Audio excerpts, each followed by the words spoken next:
One of the things I got the most feedback about was our launch strategy and Mhm. how we target specific keywords on Amazon. In the past, and a lot of the PPC courses that are even still running today, a lot of people say, hey, you've got to start with your auto and your broad campaigns to begin. You use a low budget, but then you're just going to be mining for those keywords. You're going to be mining for golden keywords or your diamond keywords, so to speak, right? Mhm. So Right. basically what you're saying is I'm too dumb to know what the keywords are that I should be targeting for my product. And Amazon knows better than I do.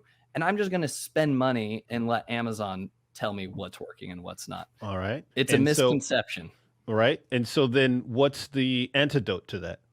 So the way you do it is you already are smart enough. And so what we do is we take the keywords, we'll run them through Cerebro, right? Mhm. Sometimes that list is going to be 3,000 keywords long. What we do is we have a team member. I know this sounds tedious, but I promise it's going to pay off. You No, go lay it on keyword by us. keyword, and you are going to enter that keyword into Amazon. So first, make sure they're relevant. Then you've got 4 buckets of keywords. These 4 buckets are shop keywords, semi-shop keywords.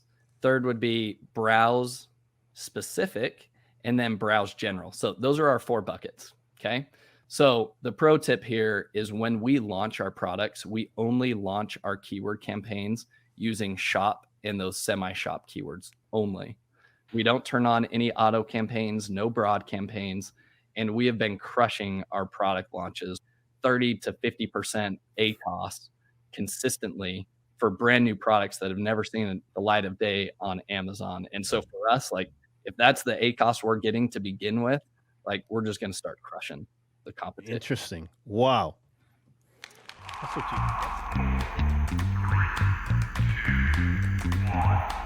You're listening to What the Tech?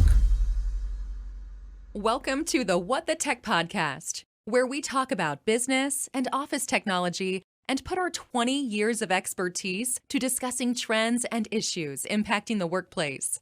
Hi, it's Dave. That was a good one. Yeah, I'm Dave, and you're Ro. I'll take it for a day, boss for a day. Oh my goodness. I had a little brain fart. So I'm actually Rolando. And I'm Dave. And welcome to the What the Tech podcast. And we are in part 6 of our special series on how to grow your business faster on Amazon. And today we have a special guest, Josh Hadley. He's an e-commerce business growth expert and will provide insights on how he's grown his business on Amazon. And as always, if you want the full experience of the podcast, make sure you wear your headphones because we're going to have some special effects and some other things that will enhance the experience. You definitely want to have your headphones on when I give big props to some friends of the show here. You know, got to give big props to a past guest and VIP with Amazon sellers, Chad Rubin. Chad's the CEO and founder of Prophecy, which is a SaaS platform that every Amazon seller must check out. They're embracing AI within a pricing tool that'll help you grow your sales and, more importantly, increase your profits. Also, big props to Bradley Sutton at Helium 10.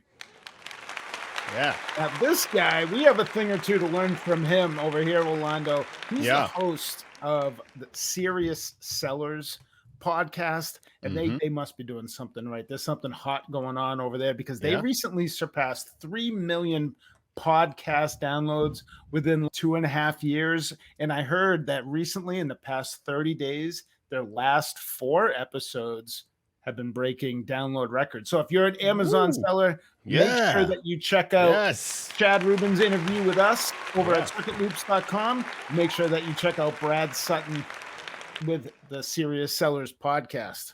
Back to you, Rolando. Wow, man, we can learn a thing or two. And I actually was on the Serious Seller podcast en español.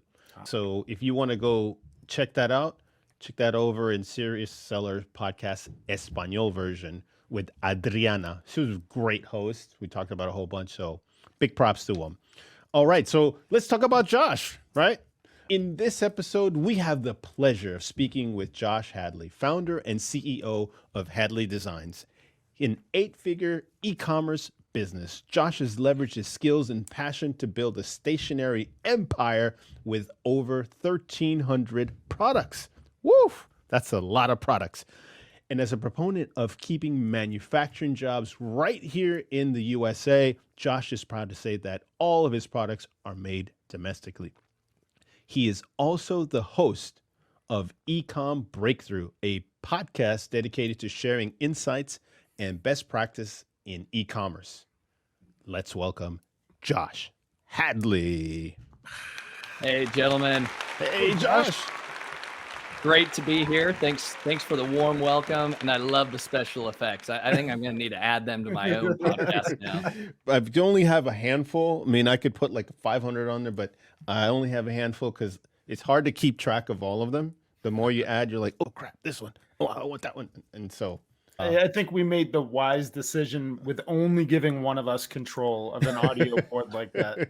Not too sure what kind of trouble I'd find myself in. But hey, listen, before we get into things, I just want to do a quick read from our sponsor. This podcast is brought to you by Global Teck Worldwide, your technology office experts that's been around for 20 years, providing trusted, personalized office IT solutions. Check them out at amazon.com/TECK.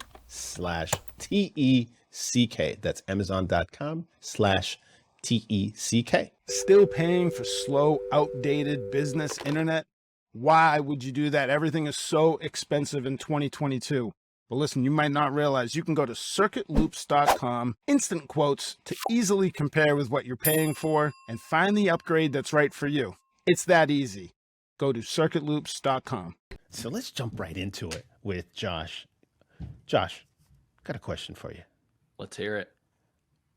What are you geeking out on from a tech standpoint right now, or nerding out on, or can't get enough of at this moment?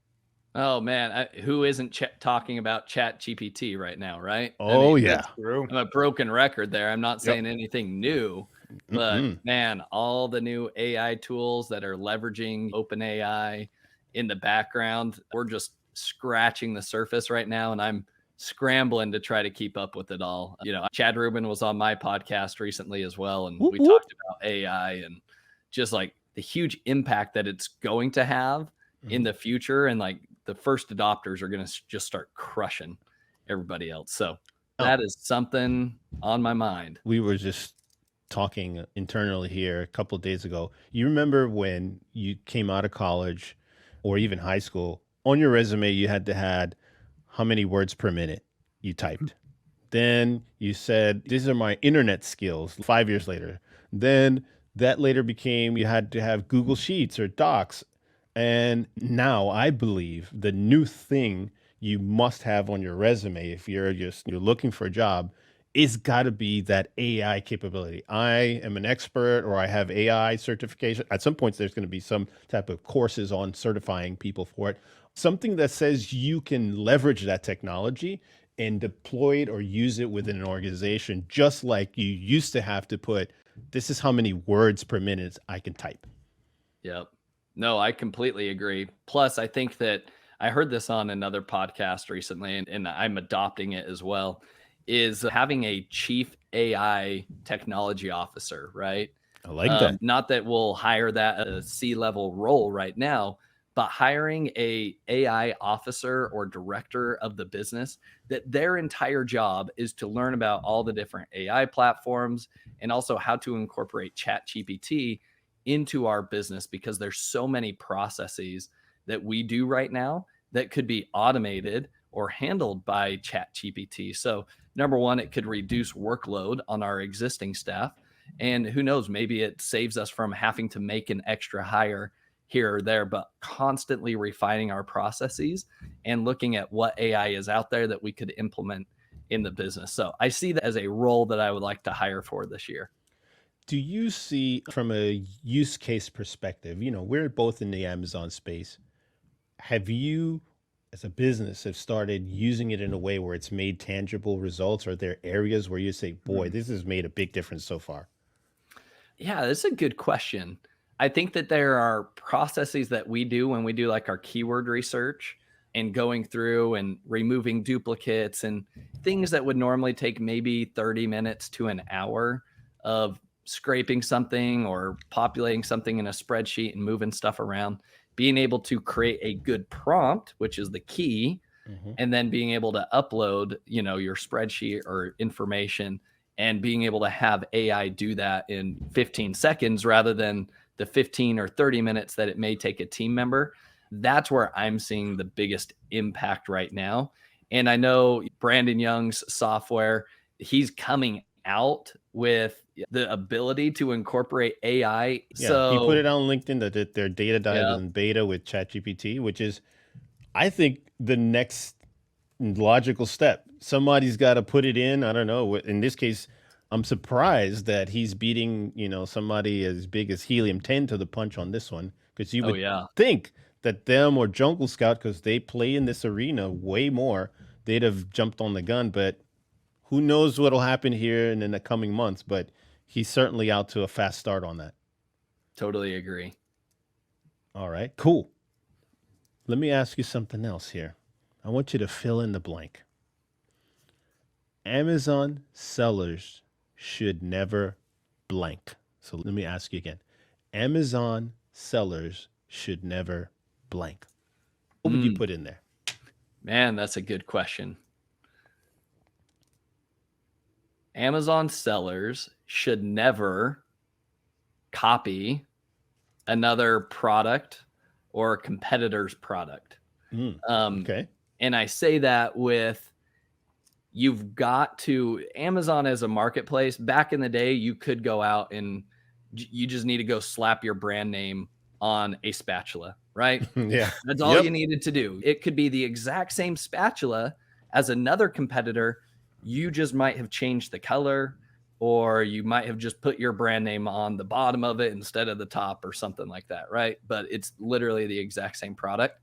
I think long gone are those days on Amazon. You've got to be able to build a brand and bring differentiated products to the market. You've got to bring fresh, new stuff to Amazon.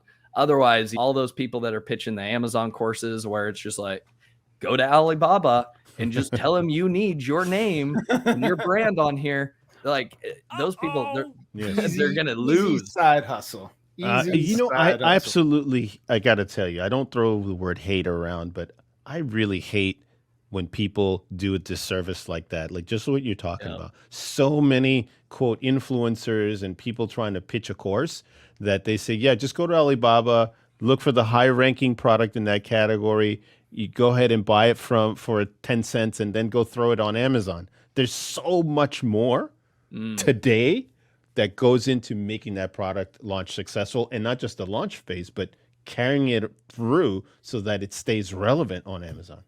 Yep. And 100%. if you're taking that sort of advice, you're going to crash and burn so fast that you won't be inspired to stay in long enough to actually build a brand. So we've been on Amazon since 2013. Josh, what are some of your early successes? So like the story of your brand on Amazon, what were some early successes that you had that inspired you to grow to 1,300 current listings today on Amazon? Yeah. Great question. My journey on Amazon was first that I would sell my textbooks from college on Amazon. So that was my first thing on Amazon, where I was like, hey, I could make some extra money. Like, for whatever reason, some of these college textbooks would go for $100 more than if I would just go return them back to the bookstore, right? So I would sell them on Amazon, and I was like, okay, that's cool. And so that gave me a little taste of Amazon. And then I did what everybody did. I purchased one of those courses. It wasn't ASM, but it was one of somebody else that I had followed, and went through one of the courses, actually created a private label product. But I did something that was different, so that I never went and found a competitor and was like, hey, I just need the same thing, but put my brand name on it. And I tested out that market. It was actually like a waiter or waitress pad. So like one of those like portfolio things that they give you at a restaurant where the servers are using. I went to restaurants and I asked a bunch of servers like, hey, if we were to create something different, what would the ideal waiter pad look like for you? And anyways, the idea was like, I want to be able to customize mine. And so we had the idea of those portfolios that you would get at school, or like a binder, and it had the clear lamination in front where you could slide something in the pocket. Yep. So we basically did that, and it allowed people to like customize their own waiter pad. So That's really cool. It did okay. It got my feet wet and getting to know that industry. What I didn't do is I didn't get a design patent or copyrights or anything like that. So it was like probably 3 to 6 months later, bunch of Chinese sellers are knocking me off, and it was just done at that point. And I was like, well, oh well. The key thing that happened though, that was an for sure. But what that transition to, so you could see that as like a failure, right? Like I did some online arbitrage and things like that, and it worked to some degree of success, but not like the millions of dollars that people were claiming, right? And eventually my wife had a custom wedding invitation business that she was running and I had helped her with. And we were getting to a point where we were just kind of like tapped out. Like if we wanted to bring on an additional like bride for her to work with, it was a 6-month wait. Like my wife was that backlogged. Wow. And she was that busy. But as we started our family, we knew that was not going to be sustainable going forward. So we're like, how do we create a scalable business with her talents? And so one of the products that people kept asking us about, or that they wanted after their wedding or for their bridal showers, was recipe cards of all things. And we're like, you're paying $1,000 for us to custom design your wedding invitations. Literally, it's the exact same type of process to create a recipe card, but you're not going to be paying $1,000 for your recipe cards. And so we would never end up giving these brides these recipe cards, because it's like, I'm not spending that much time when I could be working on a new client for $1,000. Okay. So we had the idea of like, hey, let's create our top wedding invitation designs and let's put them on 3 recipe cards. And so that was our product that we tested out, and we sold out of them within the next, I think the first 2 months. And I was like, OMG, we made, I think at the time it was $16,000 just from selling those 3 recipe cards.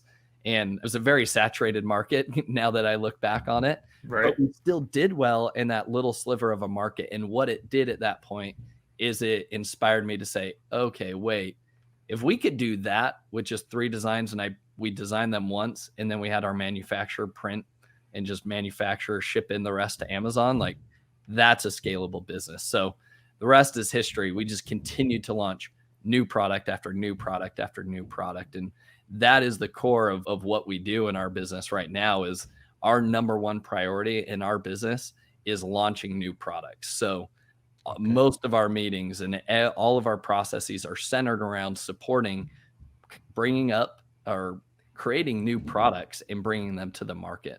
And so that's something that we live and breathe by right now for our business. Awesome. And when you're launching products, like a 2-part question here. What's that life cycle like? You have a product, you bring it on the market, bring it into Amazon, it's there. I don't know if it stays on the market for a while and it just has a natural curve of a life and you've got to find another one, or is the game plan just to keep growing through new products? Yeah, that's a good question. So what we plan to do with like our existing product line is hopefully expand into additional distribution channels. So getting into Walmart and things like that. Our ultimate goal is we'd love to get into retail.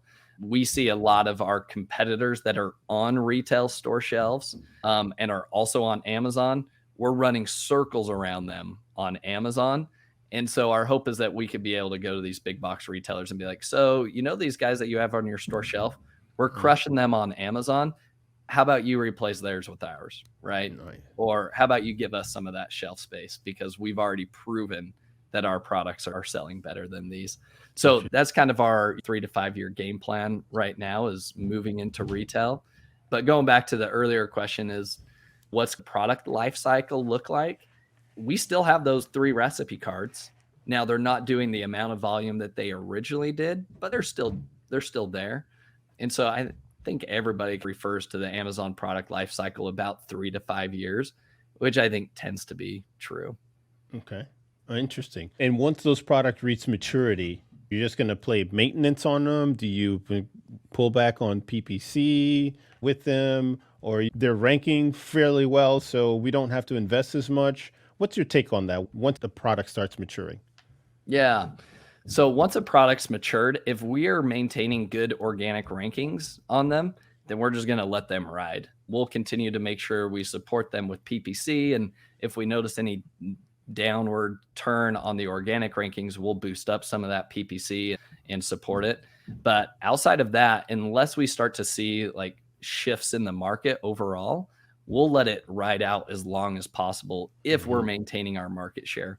But as soon as we start to see, hey, like design trends are changing, or the type of products that people are looking for, the search term, are starting to change over time, that's when we'll go back into a product portfolio and we'll refresh, right? And so we'll go in and either create a new type of product, make it better, more different designs, different colors, whatever we feel like the market is demanding, that's what we'll go in and do. So we have an optimization team that are managing these products and monitoring, all right, where's our ranking? What's our market share? As we go down, this comes up on our conversation of possibly a product category refresh and evaluating, do we go into that or do we go into this new product opportunity that is more of a blue ocean for us that we could get into? So we're always weighing and doing these financial projections of what's going to provide a better ROI overall.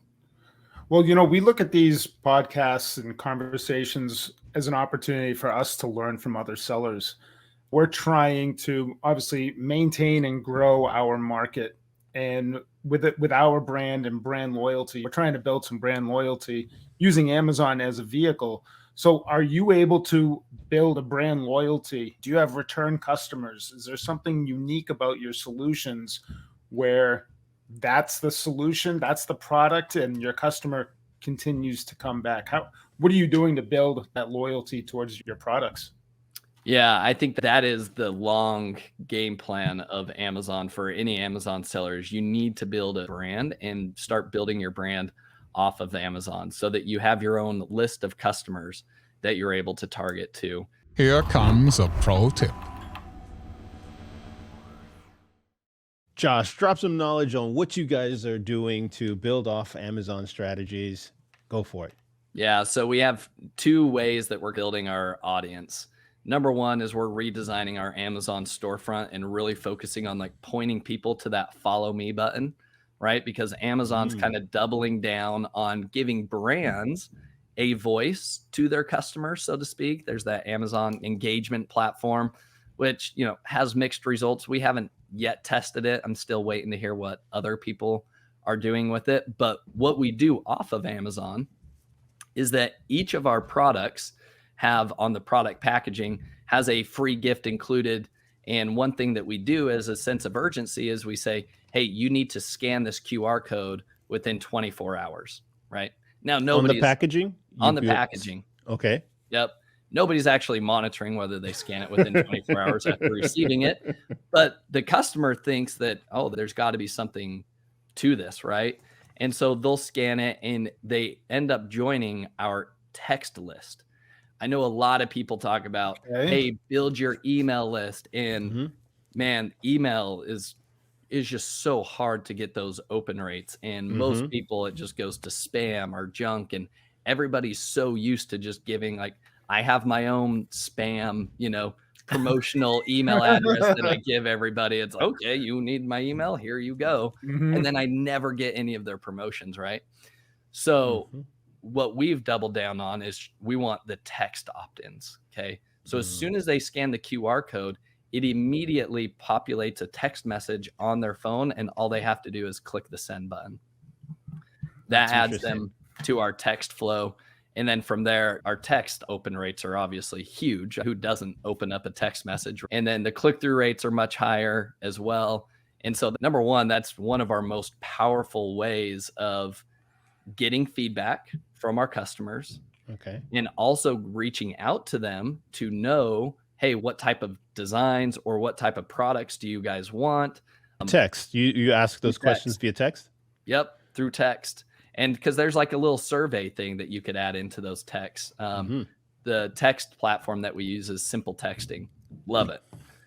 And anyways, that has been how we get traction from our customers. And then when we launch that product, we've been building up this hype because the customer and the audience has been participating in developing the product. So when we go live, what is your take on sending traffic? So you got the text list. Are you then inviting those customers to go to a Shopify store, or are you saying go back on Amazon where we got that product?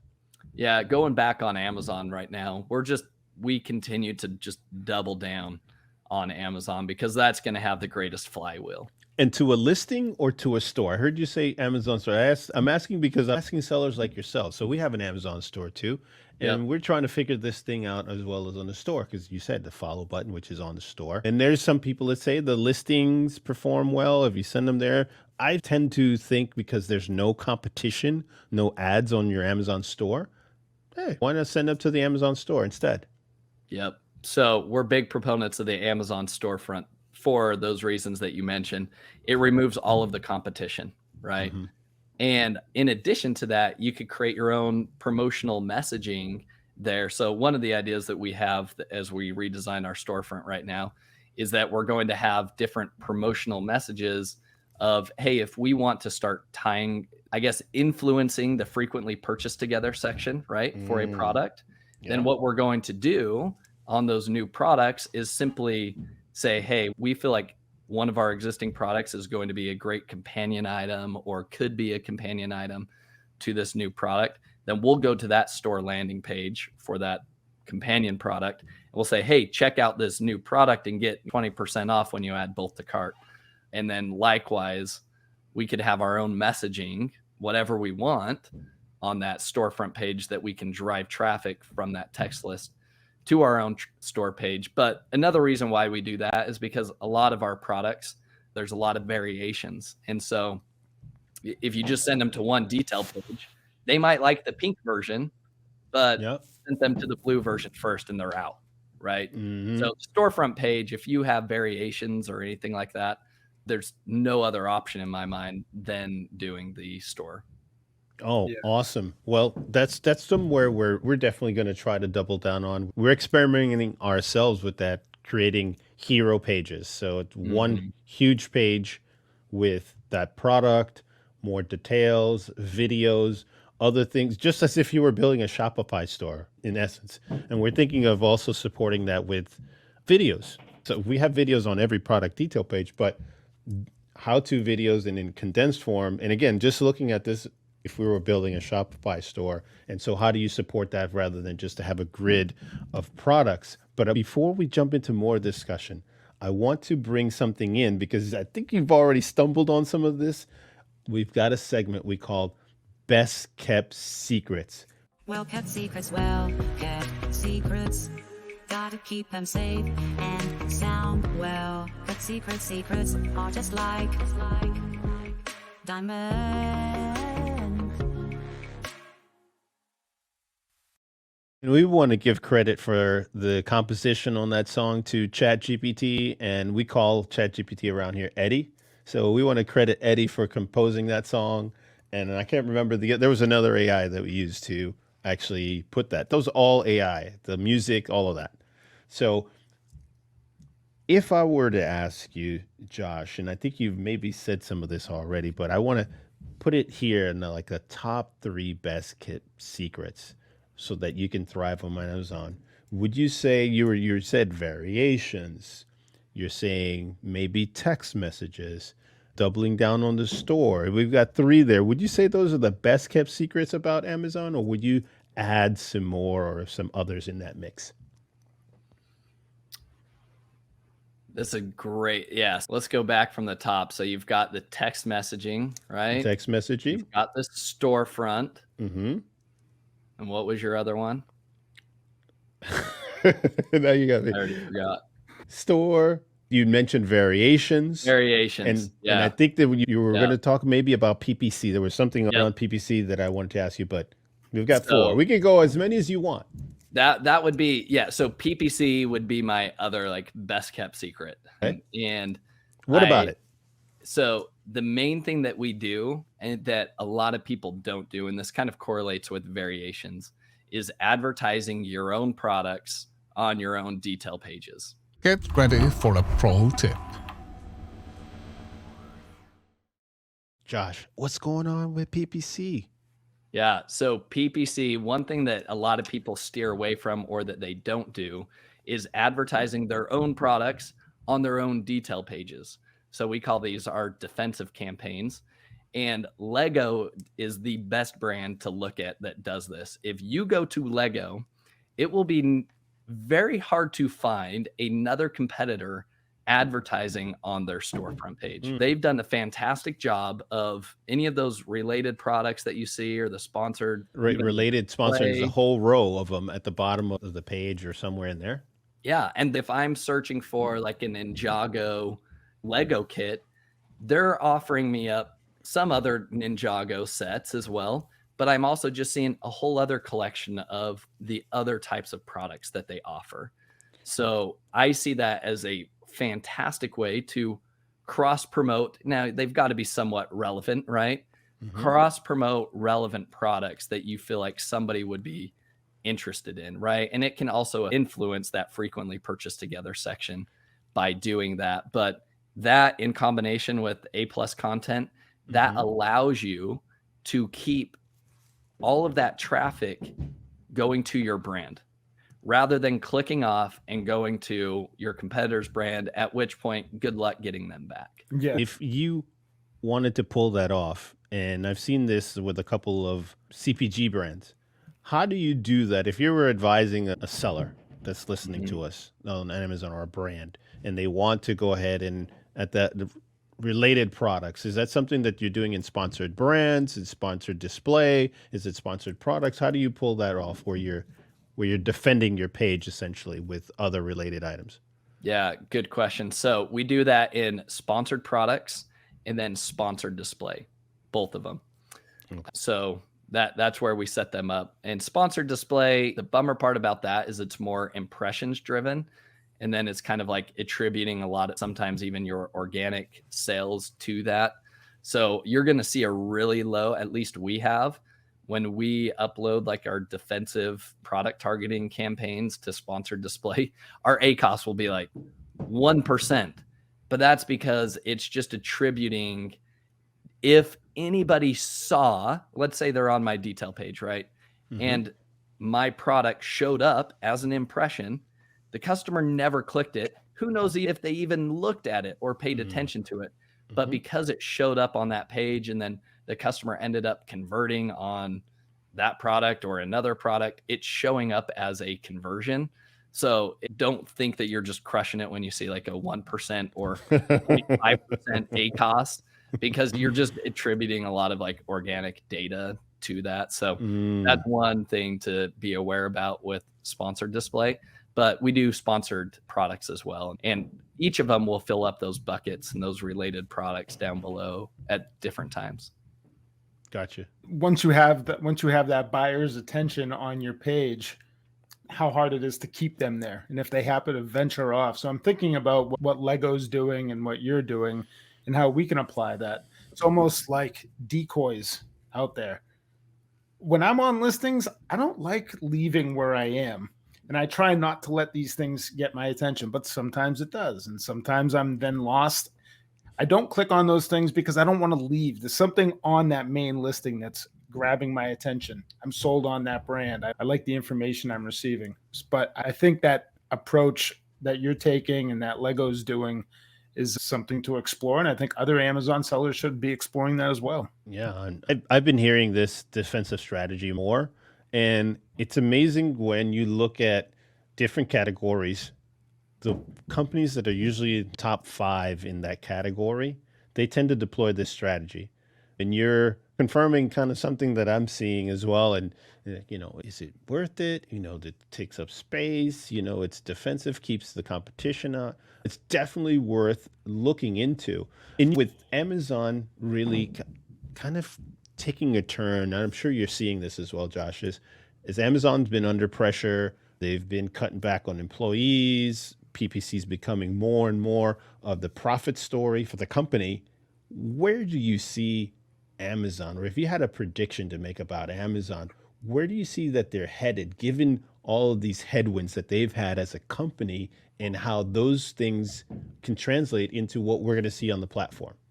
Yeah, I think that Amazon's just following the playbook of Google and Facebook to an extent, right?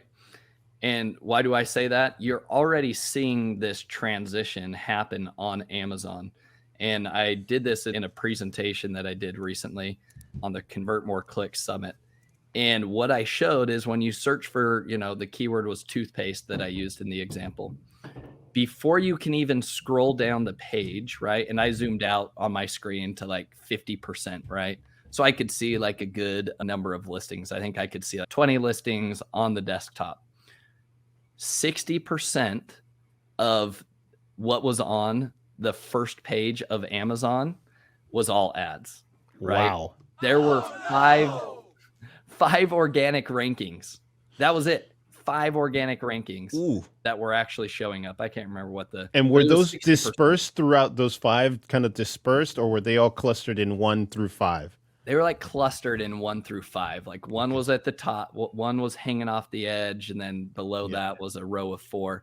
And then outside of that, you had video, and you had the headline search ad, then you had sponsored products, then you also had Amazon's like newest thing that they're always experimenting with. Used to be featured blog posts or something like that, but now it's like, hey, products, what is it, the highest rated products or something like that, that are sponsored positions as well. And so anyways, so what does the future look like in terms of Amazon and PPC?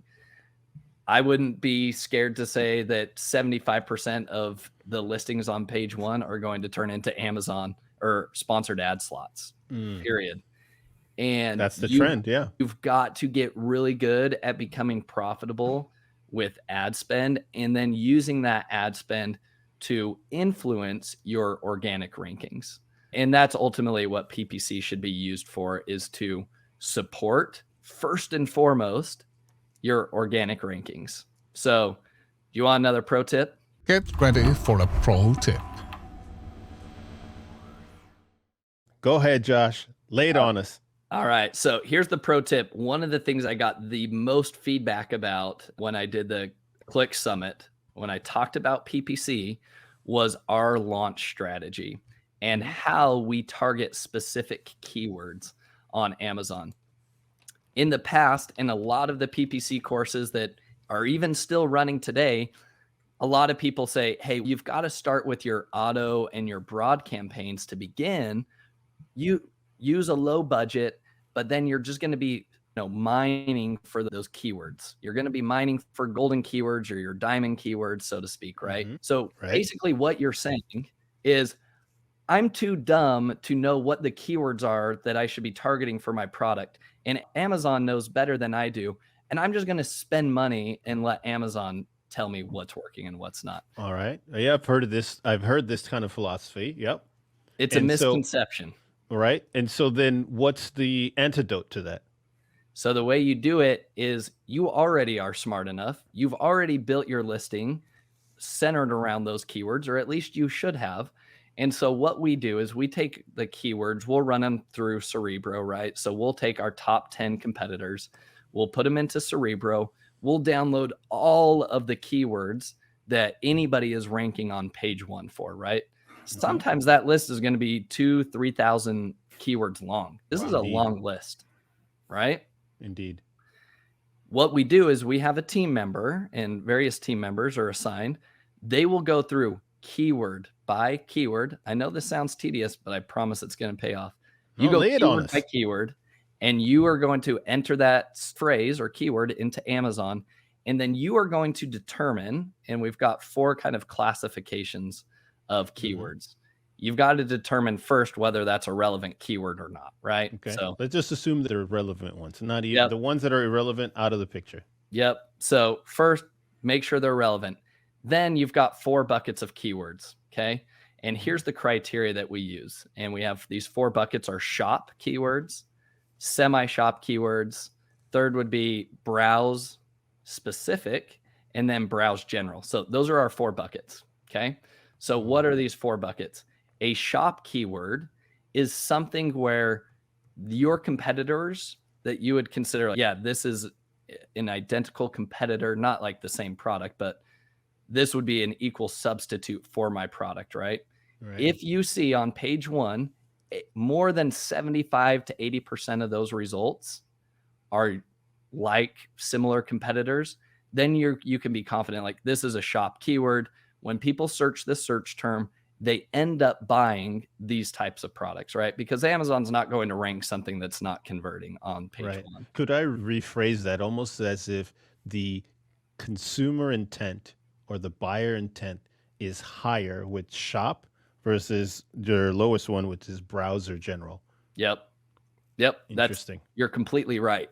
But what you're doing here is you're going straight to the source, right? Amazon can tell you this information. Like, when somebody searches school supplies for kids, now that may be a broad keyword, right? At least in my mind, I'm like, wow, that's a super broad keyword. Good luck. You may be surprised on a lot of these broad keywords that you go in and you're like, holy smokes, 50% of the results are all the same type of products. Maybe they're the little like pencil containers or something like that, because that's what parents are gravitating towards for whatever reason, right? And so that's the importance of going through this. So the next keyword bucket is the semi-shop keyword bucket, right? And so in this bucket, you're going to be looking, the classification is like at least 50% of the results are for those similar competitors. And then your browse specific, this is where you've got about 25% of the competitors showing up on page number 1. And then your browse general, that's something where, okay, one of my competitors ended up getting ranked on page 1 for this keyword. It makes sense. It's a relevant keyword. Could be like school supplies for kids, but man, that's a long shot. There's only one competitor that actually got ranked here. So the pro tip here is when we launch our products, we only launch our keyword campaigns using shop and those semi-shop keywords only. We don't turn on any auto campaigns, no broad campaigns, and we have been crushing our product launches 30 to 50% ACOS consistently for brand new products that have never seen the light of day on Amazon. And so for us, like, if that's the ACOS we're getting to begin with, like, we're just going to start crushing the competition. Interesting. Wow. Deserves a serious clap, because one of the things that I think about, you've broken it down very nicely. You're taking an idea that I've had and just already started doing it, which is intent. And I've been focused on the brand analytics that now are available, Search Query Performance. There is a purchase rate that you can get based off of those keywords.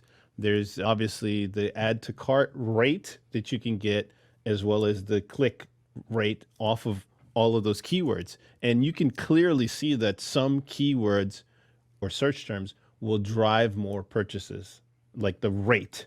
It may be higher, but the rate may be low. And conversely, some people are just browsing. And so I love this concept, because now you've given this stuff a name to where those keywords, from an intent perspective, can serve an ROI. The high intent versus the lower intent. Love it. I can give it another clap, because I absolutely love that. A double clap. Now, Dave, we're going to roll into Josh with one more segment. We love to play this with our guests. This is what comes to your mind, a word or a phrase. We call it the rapid fire segment. Dave, you want to take it away? So listen, what's the first word that comes to mind? We're going to give you a term, and you're going to give us the first thing that pops into your mind, okay? Whew. All right. I hope I'm up for it. All right. There's no right answers, just a lot of judgment. Just kidding. Exactly. That's what I'm worried about. What is that Neanderthal brain going to come up with first? All right. So what's the first word that comes to mind, Josh? FBA. Inventory storage limits. Amazon advertising. PPC campaigns using shop keywords. Love it. I love those keywords, by the way. It's nice to have definitions. Chinese sellers. Competition that raises the bar.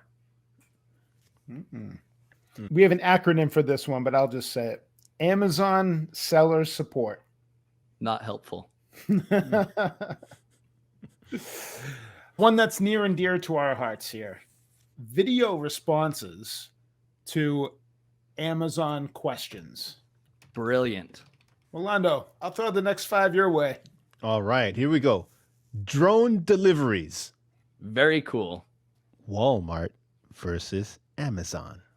Amazon. Here's some really interesting ones. Elon Musk. So let's say futuristic. Okay, that leads into the next one. The future of Alexa. ChatGPT. Here's the last one in number 10. Jeff Bezos. Someone that I admire. All right. Wow. You got through that really well, Josh. You did an excellent job with our rapid fire segment. You know, by the way, on the future of Alexa, I just saw this week, sellers now have a way to respond to Amazon voice queries that come through Alexa. And if that topic is relevant to the things you're selling, and we're in the electronic space, so we got 5 questions that were sent to us. I don't know the status because they're still under review. We've submitted that. And now with those responses, you can basically dictate the answer to that question should be. And here's the best part about it. The response that Alexa is going to give is, do you want to go to get more information? And you can choose to take them to your store. You can add in a keyword that then Alexa will use, or Amazon. I don't know how this is going to work out, but they use that to search within the store. And so when they go to your store, if they were searching for birthday gifts, for example, they go to your store, that search birthday gifts gets populated on your Amazon store, and the results will pop out on their desk, if on their desktop, or if they're Alexa will read those results. So it's kind of amazing what's happening now. So Alexa and store are getting integrated. Super exciting. Yeah. I'm excited. I don't know what it's going to do. We just, like I said, we just found it this week. So it'll be interesting to see if some of those results start making its way to our store and we start seeing some additional new activity as a result of that. You just got to keep innovating and testing. That's what it's all about. And you've got to stay ahead. One of the biggest flaws and biggest myths that I really dislike about all those people pitching courses, at least that I see on my Facebook page, is passive income opportunity on Amazon. And I'm like, Amazon could be the least passive thing ever. If you want to die and lose your brand in a year, you're right. Make it a passive opportunity. So, no doubt. Look, this is a contact sport. I played football in college and in high school, and there's nothing passive any single day on Amazon. Just when you think you figured it out, something happens, like this storage thing that started today, the Alexa thing that's this week. There's the changes that you're talking about with PPC, where almost 60% of the page, it wasn't that way 4 years ago, 3 years ago, even 2 years ago. So there's something new. Their pace of change has increased. You could expect something to change once a quarter. That's changed. Now almost like once a week, something major is happening on the platform that you just have to keep your finger on. Otherwise, you get run over like a Mack truck. Like a Chinese seller. You get run over like a Chinese seller. Josh, is there anything else that you want to say? Where can people find you? They want to know who you are. They want to talk to you. They want to speak to you. They want you to help them out. Where should they go? Yeah, the best place I would point people towards would be my podcast. It's eComm Breakthrough. So it's eComm with 2 M's. We're on all the traditional podcast platforms, and then we have a YouTube channel as well, so you could watch the live video if you would like. But what we talk about on that podcast is I'm interviewing people in the e-commerce space that have just been crushing it, that are sharing actionable action items that you can implement in your own business. And the intent in the audience, it's primarily for established sellers that have an existing 7-figure e-commerce brand, or you're close to that, and you want to scale it to 8 figures and beyond. That's the type of actionable strategies that we're sharing. We talk about anything from operations to new strategies for product launches, PPC. Some of our most recent stuff has been with licensing and how to use licensing to grow your brand. And yeah, we've had some amazing guests on there. Kevin King's been on there, Howard Ty, Steve Simonson, Roland Frazier, Ryan Dice. So people that are making some big waves in the business world and in the e-commerce space. Those sound like the big whales, man. You got to go check out Josh Hadley and his podcast and those whales that go on the show, like Kevin King and the rest, because I've had Kevin King on our podcast as well. And boy, it doesn't matter when you talk to him, there's something new he's got up his sleeve. So true. Yes, he does. He's always at the cutting edge. Oh my goodness. I wish I could like download his brain and information and put it into Cerebro or something so we can extract all his knowledge. But yes. So Josh, thanks for coming on today. We've been talking to Josh Hadley, a master when it comes to the Amazon world, an expert in the e-commerce space. You want to check out his podcast. And if you've enjoyed this podcast episode, I invite you to go ahead and check out other past guests. So we're just talking about Kevin King or Stephen Pope from My Amazon Guy. They're all on our circuitloops.com page, where you'll find all of those guests as well as past episodes that you can check out. You can also find them wherever you consume your podcast for the What the Tech Show. Josh, thank you very much. Dave, anything else? Thank you, Josh. It was a pleasure to have you. All right. Thank you for joining us here, and we will see you in those other episodes. Thanks for listening to What the Tech. Be sure to check out our other episodes featuring awesome tech and amazing guests. Find them on circuitloops.com or wherever you consume your favorite podcasts.